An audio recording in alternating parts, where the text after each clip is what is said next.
নমস্কার, আমি সুচন্দ্রা। পজিটিভ বার্তার বিকাশ টকশোয়ে আপনাদের প্রত্যেককে জানাই স্বাগত। আজ আমরা যে বিষয়ে কথা বলবো সেটি হলো সুস্থ সম্পর্ক বজায় রাখার কৌশল। আমরা প্রতিদিন বিভিন্ন রকম জিনিস শিখছি, অনেক প্রযুক্তিকে নিজের করে নিচ্ছি। একই সাথে আমরা অনেক কিছু সম্পর্ক থেকে দূরে সরে যাচ্ছি, অনেকের সঙ্গে দূরত্ব বাড়ছে। সম্পর্ক মানে যে শুধুমাত্র স্বামী স্ত্রীর সম্পর্ক বা মা ছেলের সম্পর্ক, বাবা বা তার আত্মীয় পরিজনের সঙ্গে সম্পর্ক, সেটা কিন্তু নয়। সম্পর্কের এই সুস্থতা বজায় রাখতে নিতে হবে আমাদের প্রত্যেককে কিছু টিপস, যার মধ্যে দিয়ে আমরা বোঝাপড়া শিখতে পারবো এবং সকলের সঙ্গে একসঙ্গে মিলেমিশে সমাজবদ্ধ জীব হিসাবে নিজেদের ছাপ ফেলে রেখে দিয়ে যাব। সেই বিষয়ে আজকে আমরা কথা বলবো। আমার সাথে রয়েছেন স্বাধীন স্কিল ডিপার্টমেন্ট থেকে ইফতিকার আলম মহাশয়। ইফতিকার বাবুকে আমাদের পজিটিভ বার্তায় স্টুডিওয়ে জানাই অনেক অনেক স্বাগত। নমস্কার স্যার। নমস্কার। আমি আজকের বিষয় সম্পর্কে একটু বললাম আপনাকে। এই যে সুস্থ সম্পর্ক বজায় রাখতে গিয়ে আজকের দিনে কিন্তু আমরা প্রত্যেকেই জেরবার, সকলেরই নিউক্লিয়ার ফ্যামিলি, এবং সেই নিয়ে কিন্তু একটা বিস্তর আমাদের বিভিন্ন জায়গায় আলোচনা করছি, কিন্তু সঠিক তার সমাধান আমরা বার করতে পারছি না। সেই বিষয় নিয়ে আজকে আমরা কথা বলবো। প্রথম প্রশ্ন আমার আপনার কাছে, যে সুস্থ সম্পর্ক বলতে অ্যাকচুয়ালি কি বোঝি? আচ্ছা, সুস্থ সম্পর্ক বলতে আমরা যেটা বুঝি সেটা হচ্ছে মানে মনের একটা ভালোবাসা বা তার প্রতি যে শ্রদ্ধা আছে, ঠিক আছে, তাকে বোঝার বিষয় একটা থাকে সবসময়, আর তাকে নিয়ে চলার, মানে প্রতি পদে পদে তাকে কীভাবে চলবো সেটা একটা সুস্থ সম্পর্ক গড়ে তোলার একটা মেন কারণ হয়ে দাঁড়ায়। এবার এই সুস্থ সম্পর্ক যেটা আপনি সবসময় বলে থাকেন যে বাবা মা বা বন্ধু বান্ধবের সঙ্গে হয় না, পাড়ার প্রতিবেশীর সাথেও করতে হয়। কারণ সম্পর্কটা এমন জিনিস যেটা মানে আপনি যদি গড়ে তুলতে পারেন সেটা বহু দূর নিয়ে যায়, কিন্তু একবার সম্পর্ক যদি ভেঙে যায় সেখানে গড়ে তুলতে গেলে মানে শত চেষ্টা করেও সেটা গড়ে তোলা যায় না। তো এটা হচ্ছে সুস্থ সম্পর্কের মেন কারণ। বলতে শোনা যায় যে তুমি ওর সঙ্গে যোগাযোগ রাখোনি, কথা বলোনি। সঠিক কমিউনিকেশন কিভাবে একটা সম্পর্ককে দৃঢ় করে বলে আপনি মনে করেন? আচ্ছা, হ্যাঁ, আমরা যেমন দেখুন ডিপার্টমেন্টে আমরা যেটা শেখাই যে গুড কমিউনিকেশন সবসময় থাকতে হবে। তার মানে এটা নয় যে আমি সবসময় বলে যাব। আমাকে অপর যে ব্যক্তি আছে বা আমার অপোজিটে যে বসে আছেন তার কথাটা শুনতে হবে, তার কথাটা যুক্তি আছে কিনা সেটা দেখতে হবে, সেটা বিচার করে আমি তখন রিপ্লাই দেবো। হয়তো তিনি কিছু বললেন, আমি না শুনিয়ে হয়তো রিপ্লাই দেওয়ার চেষ্টা করলাম বারবার, তো সেটা আমার মনে হয় গুড কমিউনিকেশনে একদম মানে ব্যারিয়ার হয়ে দাঁড়িয়ে যাবে ওখানে। মানে পারস্পরিক বোঝাপড়ার উপর গুরুত্ব দিতে হবে। হ্যাঁ, শোনার ক্ষমতাটা একটু বাড়াতে হবে। আচ্ছা, পরবর্তী প্রশ্নে আসছি। এই যে বিশ্বাস ভঙ্গ একটা বড় কিন্তু সমস্যা। বিশ্বাস গড়ে তোলার জন্য কি কি জিনিস মেনে চলতে হয় বলে ভাবেন? বিশ্বাস তো দেখুন অত সহজেও তো এখন পাওয়া যায় না, ঠিক আছে, কারণ এটা কোনো কমোডিটি নয় যে আপনি টাকা দিয়ে কিনে নিয়ে আসবেন। সেটা মানে গড়ে তুলতে বা একজনের মধ্যে রেস করতে যেটা টাইম লাগে সেটা হচ্ছে আপনার তার কাজ বলবে কথা, তার কর্ম বলবে কথা। হয়তো আমি কোনো কথা এমন কথা বলেছি যেটা সবাইকে বলা যাবে না, তার সাথে আলোচনা করেছি, সে হয়তো মানে যেটা আমরা ইংলিশে বলি ইভস ড্রুপিং, মানে আর পেতে শোনা বা হয়তো কারো কাছে বলা, লাগিয়ে দেওয়া কথাটা, যে এই স্যার এই কথা বলেছে, ওই স্যার এই কথা বলেছে, এইগুলো না হলেই সবসময় ভালো হয়।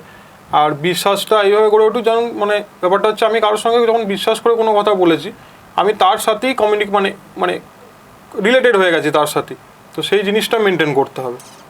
আর যদি কোনো সময় ভুল বোঝাবুঝি হয় সেটা কি করে মিটমাট করব? ভুল বোঝাবুঝি মেন কারণ এখন যেটা হচ্ছে যে সবাই রাগারাগিটা সবেতেই বেশি করে, ঠিক আছে, হয়তো কেউ শর্ট টেম্পার, কিছু না শুনে হয়তো বাড়ি ছেড়ে চলে যায়, এগুলো অনেক রকম ব্যাপার থাকে। ভুল বোঝাবুঝি ব্যাপারটা সমাধান করার একটা উপায় যে দুজনকে বসতে হবে।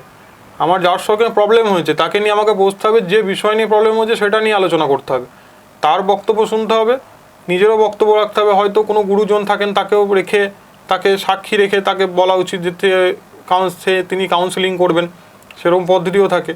আর একটা কথা হচ্ছে যখন ভুল বোঝাবুঝি সবসময় হয়, একটা আপনার থেকে বড় গুরুজন সবসময় মানে সামনে রাখা উচিত, কারণ তার এক্সপিরিয়েন্স সবসময় কথা বলবেই, আর তার এক্সপিরিয়েন্স সবসময় আপনি দেখতেই পাবেন, সুতরাং তার হেল্পটা অনেক বেশি জরুরি থাকে সেখানে। কিন্তু যে কোনো সম্পর্কের মধ্যে একটা পার্সোনাল স্পেস থাকাটাও খুব জরুরি। সেই জিনিসটা বজায় রেখে ব্যক্তিগত পরিসরটাকে ঠিকঠাক রেখে কিভাবে আমি এই জিনিসটা করতে আপনারা পরামর্শ দিচ্ছেন? মানে যেটা আপনি বলছেন যে গুরুজনের সঙ্গে সামনে রেখে তাকে জানিয়ে রেখে, তো সব সময় তো ওই জিনিসটা করা হ্যাঁ, সম্ভব সবসময় হয় ওটা না। করা হয় না, গুরুজন সবসময় সেই জায়গায় উপস্থিত থাকেও না, তো সেখানে একটা ব্যাপার যেটা হচ্ছে পুরোটাই উপস্থিত আন্ডারস্ট্যান্ডিং। থাকার থেকেও স্যার যেটা বড় সমস্যা হয় যে একটা জেনারেশন গ্যাপ। হ্যাঁ, এখন পুরোপুরি আমি শুরুতেই বলছিলাম যে অনেক কিছু যেমন শিখছি, সমাজও অনেকখানি বদলে যাচ্ছে। আর দেখুন, পার্সোনাল স্পেস বলতে গেলে নিজেকে সময় দেওয়া, বা আপনি যখন কোনো কাজ করেন, ধরুন আপনি হয়তো যখন ব্যাচেলার ছিলেন তখন যেভাবে চলতেন, ঠিক আছে, বিবাহিত হওয়ার পর সেভাবে অনেক সময় চলা যায় না, সবাইকে নিয়ে চলতে হয়। কিন্তু পার্সোনাল স্পেস বলতে এটাই বোঝায় যে আপনি যেভাবে নিজের মতো চলতেন বা নিজেকে যেভাবে টাইম দিতেন, সেটা আপনার পার্টনারকে একটু বুঝতে হবে। এই যে অনেক সময় হয়তো এটা হতে পারে যে আপনি সারাদিন অফিস করে এসে আপনার কারোর সঙ্গে বকতে ভালো লাগছে না, হয়তো সে হয়তো আপনাকে পায়নি বা ঘরে কাউকে পায়নি, সে হয়তো একা থাকে, গুরুজন নেই, তার হয়তো কথা বলার সময় নেই, সে হয়তো সারাদিন ফোন ঘেটেছে, এবং তার উদ্দেশ্য হচ্ছে যে আমি তার সাথে গিয়ে একটু কথা বলবো। কিন্তু আপনার উদ্দেশ্য হচ্ছে যে না, আমি সারাদিন যেখানে থেকেছি, বকেছি, কথা বলেছি, সেখানে বকতে বকতে হয়তো আমার আর ভালো লাগছে না তার সাথে কথা বলতে। এবার সেই জিনিসটা হয়তো আপনার পার্টনারকে বুঝতে হবে। আর পার্সোনাল স্পেস যে আপনি মানে উইকে যদি 7 দিনই পার্সোনাল স্পেস রাখেন, তাহলে কিন্তু সম্পর্ক মানে গড়ে তোলা খুব মুশকিল। আপনাকেও তার কথাটা বুঝতে হবে যে সে একা থাকে সারাদিন, ঠিক আছে, সেটা আপনাকে মেনটেন করে চলতে হবে। হয়তো সে 2 দিন আপনি একটু পার্সোনাল স্পেস নিলেন, বন্ধুদের সাথে ঘুরে এলেন, কিন্তু পাশাপাশি তাকেও টাইম দিতে হবে, কারণ আপনি তখন তাকে লেফট করে ফেলবেন পুরো একদম, তাকে মানে সাইড লাইন করে ফেলবেন একদমই, তখন হয়তো সম্পর্কটা আরও খারাপ হয়ে দাঁড়াবে। তো পার্সোনাল স্পেস মানে এটা নয় যে আপনি সবসময় নিজের মতো করে চলবেন, দুজন মিলেও পার্সোনাল স্পেস করা যায়, একসাথে বসা যায়, সবই করা যায়। লিটল মিনিং যদি দেখুন, তাহলে পার্সোনাল স্পেসের মানে ওঠাই যে আপনি নিজেকে যেভাবে সময় দিচ্ছেন, যেভাবে আপনি ব্যাচেলার লাইফটা লিড করেছেন বা যেভাবে চলেছেন, তো সেটাই হচ্ছে পার্সোনাল স্পেস। বর্তমানে সবাই কম বেশি সোশ্যাল মাধ্যমটা নিয়ে ব্যস্ত থাকে, এটা একটা মানুষের সম্পর্ককে ঠিক কতখানি প্রভাবিত করে? সোশ্যাল মিডিয়া, আমি আগেও বলেছি এখানে, সোশ্যাল মিডিয়া যেমন ভালো সেরকম খারাপ দিকও আছে, ঠিক আছে। আমাদের সোশ্যাল মিডিয়াতে যেটুকু দরকার বলার সেটুকুই আমার মনে হয় বলা উচিত, এর বেশি বাইরে বলা উচিত নয়। কারণ মানে মানে সুযোগ নেওয়া মানে অপরচুনিস্টিক লোক কিন্তু অনেক থাকে। এবার অপরচুনিস্টিক মানে এটা আমি বলছি না যে সবসময় তারা ভালো লোকই হবে, অনেক খারাপ লোক থাকে। ধরুন অনেকে যেমন ভ্লগ করে, ঠিক আছে, একদম মানে হয়তো আজকেই ভ্লগিং করেছে, আজকেই হয়তো সেটা আপলোড করে দিয়েছে, তাহলে কি হলো, যারা মানে চুরি করার মনোভাব যাদের থাকবে তারা কিন্তু সেটা দেখতে পাবে যে তাদের বাড়িতে কেউ নেই, এই জিনিসগুলো থাকে সবসময়। আর কথায় কথায় যেমন অনেক সময় এখন ট্রেন্ডিং হয়ে উঠেছে, মানে কারোর সাথে কারোর সম্পর্ক খারাপ হলো, সেটা আমি ইউটিউবে দেবো, মানে ওটাতে ভিউজ নেবো, এগুলো করবো। এইগুলো করলে কি হয়, বহু লোকের বহু মত আসে, উল্টে কি হয়, ব্যাপারটা হচ্ছে সম্পর্কটা আরও নষ্ট হয়ে যায়। তার সঙ্গে যার সঙ্গে আমার কথা বলা দরকার তার সঙ্গে কথা না বলে, যাদেরকে আমি চিনি না তাদের সাথে আমি সম্পর্কটা ডিসকাস করছি যে আমার কীভাবে সম্পর্ক ছিল, একে অপরের ওপর লাঞ্ছনা দেওয়া যে এইটা করতো, ওটা এই করতো। আর একটা কথা সবসময় ভেবে রাখা উচিত, আমি যখন কাউকে ভালোবেসে ফেলেছি, সুতরাং চলে যাওয়ার পর তার নিন্দা আমার করা উচিত নয়, যেটা আমি মনে করি। কারণ এক সময় তখন সেই জিনিসটা হয়তো আমার ভালো লেগেছে, এখন হয়তো ব্রেকআপ হয়ে গেছে বলে আমার হয়তো ভালো লাগছে না, বা সেই মানুষটার সঙ্গে সম্পর্ক নেই, সেই বন্ধুর সঙ্গে সম্পর্ক নেই বলে আমি তার নিন্দা করছি। তো আমার যখন তখনও ভালো লেগেছে, আমার এখনও ভালো লাগা উচিত। অবশ্যই। এই যে ক্ষমা আর সহানুভূতি, এই দুটো সমার্থক অনেকখানি মনে হলেও দুটোর মধ্যে কিছুটা পার্থক্য থাকে। এই বস্তুটা, এই দুটো জিনিস কিভাবে একটা সম্পর্ককে শক্তিশালী করে? এবং সহানুভূতি সবার সাথেই থাকে, সেটারও অসুবিধা নেই। মেন যেটা বলতে চাই, ক্ষমা জিনিসটা, ঠিক আছে, এখন হয়ে গেছে মানে কেউ কারোর দোষটা অ্যাকসেপ্ট করতে গিয়ে মানে প্রচুর গায়ে নিয়ে নেয় ব্যাপারটা, যে আমি কারোর দোষ মানে আমি দোষ করেছি বা করিনি, সেই জিনিসটা অ্যাকসেপ্ট করে নিলাম, মানে আমি খুব ছোট হয়ে গেলাম তার কাছে। সেই জিনিসটা কোনো সময় হয় না, ঠিক আছে। ধরুন আমার বাবার সাথে হয়তো আমি কোনো সময় ঝগড়া হয়, বকাবকি হয়, কোনো সময় হয়তো মতে মেলে না, তখন হয়তো আমি হয়তো পরে রিয়েলাইজ করি যে আমি হয়তো এই জিনিসটা আমার বলা উচিত ছিল না। তো সেটা নিজের মনে চেপে না রেখে আমি কি করি, বাবাকে গিয়ে সঙ্গে সঙ্গে জড়িয়ে ধরে বা যেটা বলা করা যে আমি এই জিনিসটা ভুল করেছি, আমাকে ক্ষমা করে দাও। তো সেটাতে কি হলো, সম্পর্কটা আরও বাড়লো। এবার হয়তো সেও রিয়েলাইজ করলো যে হয়তো আগের বছর হয়তো ভুল করে বলে ফেলেছে, তো সেটা তারও রিয়েলাইজ হলো যে ছেলে আমার খারাপ নয়, হয়তো বলে ফেলেছে ভুল করে, হয়তো সেই জিনিসটা মতে মেলেনি বলে ফেলেছে। তো ওই জিনিসটা সবসময় থাকা উচিত। আর মানে ক্ষমা চাওয়াটা কোনোদিনও খারাপ জিনিস হয় না সবসময়, এটা আমি বারবারই বলবো, ঠিক আছে। অ্যাকসেপ্ট করতে সবসময় শিখতে হবে সবাইকে, কেউ যদি দোষ করে অ্যাকসেপ্ট করতে হবে। আর যদি কারো মনে হয় যে আপনি ভুল করেছেন অথচ আপনি ভুল করেননি, তাকে একটু ভালো করে বুঝিয়ে বা তাকে যুক্তি দিয়ে বুঝিয়ে সেটা প্রমাণ করতে হবে যে আপনার জিনিসটা ভুল হয়নি। যেরকম ক্ষমা আর সহানুভূতি বললাম, ঠিক এরকমভাবে সম্মান একটা সম্পর্ককে ঠিক কতখানি বজায় রাখতে ভালো পারে? আচ্ছা, হ্যাঁ, এখনকার দিনে যেমন হয়ে গেছে মানে মানে কি বলে, ওই ক্লাস 5 পড়তে না পড়তেই সবার একটা যে মানে কোট আনকোট ওয়ার্ড একটা থাকে, প্রেস্টিজ লেগে যায় সব কিছুতেই।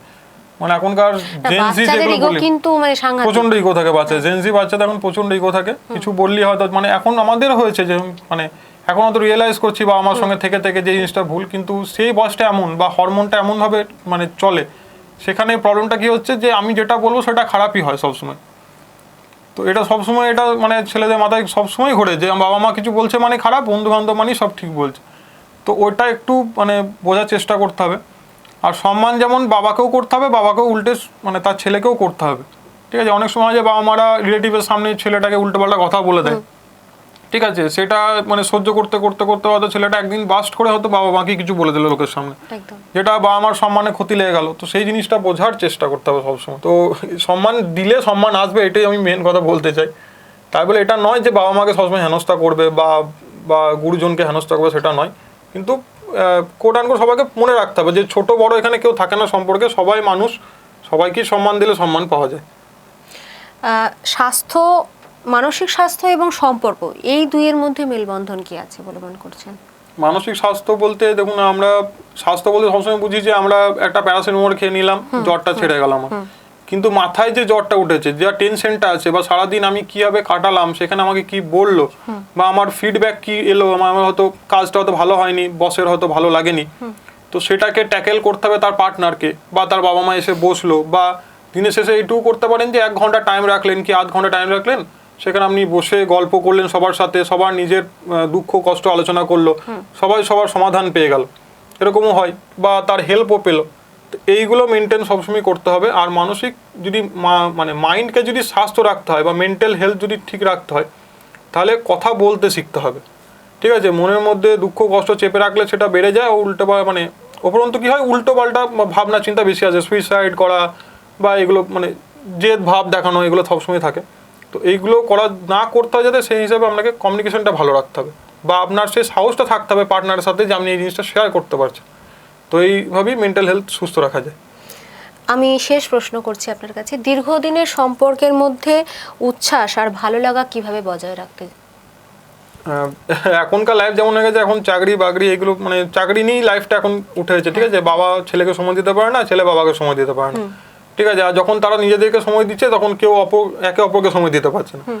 তো একটা দিন করতে হবে যে রবিবার হয়তো কারো ছুটি থাকে, সেখানে হয়তো একসাথে ঘুরতে যাওয়া মানে এটা নয় যে আপনার হয়তো কলকাতা মুম্বাই ঘুরে চলে এলাম, সেটাই ঘুরতে যাওয়া, হয়তো 5 মিনিট একটু হেঁটেই আপনি চায়ের দোকানে গিয়ে একটু চায়ে চুমুক দিলেন, বা হয়তো একটু দৃশ্য দেখে এলেন, বা হেঁটে হেঁটেই গেলেন, সেখানে কি হয়, কথাবার্তাটা হয়, সম্পর্কটা বাড়ে, তাদের কি ভাল লাগে না ভাল লাগে এগুলো বুঝতে পারেন।